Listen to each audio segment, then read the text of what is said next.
thing that saved me that day was compassion and a thought, really. And in my introduction there, you might guess why I do what I do now, really. It was a thought that saved me because I suddenly thought, how is this action that I'm about to do, how is it going to affect the lorry driver? Because my choice of dispatch was to go under the front wheels of a heavy goods vehicle. And I hesitated and glanced off the side of the lorry. It was that close, Mm. but it was also a huge kind of wake up call for me. I used to call it my slap round the face with a wet fish moment. Um, and that thought around him and me started this cascade of things in my life that I wanted to know why I'd never really cared about myself, never had any compassion for myself,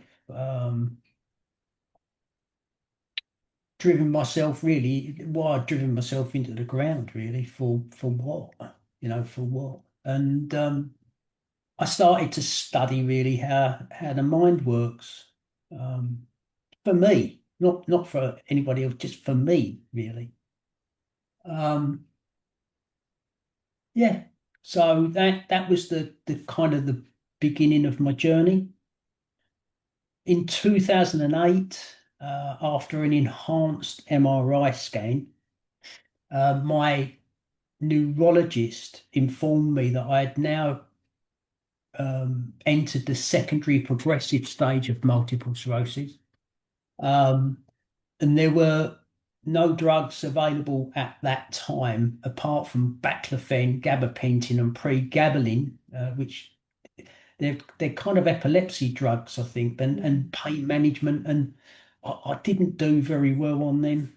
I really didn't, and I kind of didn't understand why I should take a drug that enhanced all the symptoms I was experiencing with multiple sclerosis, like muscle weakness and brain fog and why would I want to take a drug that enhanced that? I'd rather have the pain. So I accepted the pain. I thought I'd find a different way of dealing with that, and refused the drugs. So I was very much on my own then. The neurologist said to me, he said, I'll monitor you on a yearly basis.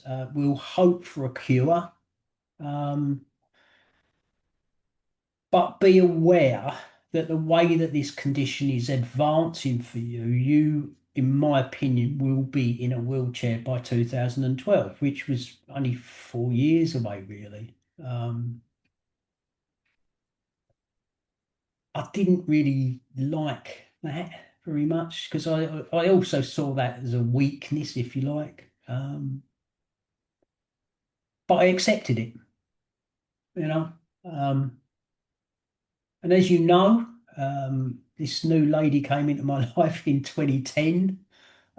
She sort of bashed me around the head a little bit and kind of taught me that I wasn't really the person I thought I was. And she also gave me a reason to be the best I can be. Does that make sense? You know? Absolutely. Absolutely. Um, yeah. So I carried on studying how the mind works. But I started to find people living with multiple sclerosis that had positive stories attached. And I thought, hang on a minute, I want to be like them. I don't want to be like all these other people that I see, you know, you know, and this is no disrespect to anybody, but the kind of people that you see at the MS Society, get-togethers, I didn't want to be that. I wanted to be I wanted to be one of these positive people. And I thought if they can do it, so can I. I'm gonna find out what they do. and I'm going to do more of it, which I did, you know. I love that. Um, yeah. So I I changed my diet massively. I started to learn more and more about meditation, which I know you girls are going to be really into. And I'm not proficient at it, but I tried hard and I started to use techniques and I found that I was getting movement back into my toes, you know, which was quite a big thing for me, really. And then I started to be able to tap my left foot to music, which I couldn't do. And I thought, hang on a minute, if I can do this with meditation and diet change, what can I achieve? What can my brain, what can it create for me, you know? And it fired me up. Now, I was going to see my neurologist every year. Strangely, I don't know what it's like in your part of the world, but they always put the car, like the surgery that people with walking difficulties and broken limbs in the furthest surgery away from the car park, you know? Absolutely. So we're only a patient with that would ever recognise. Yeah. So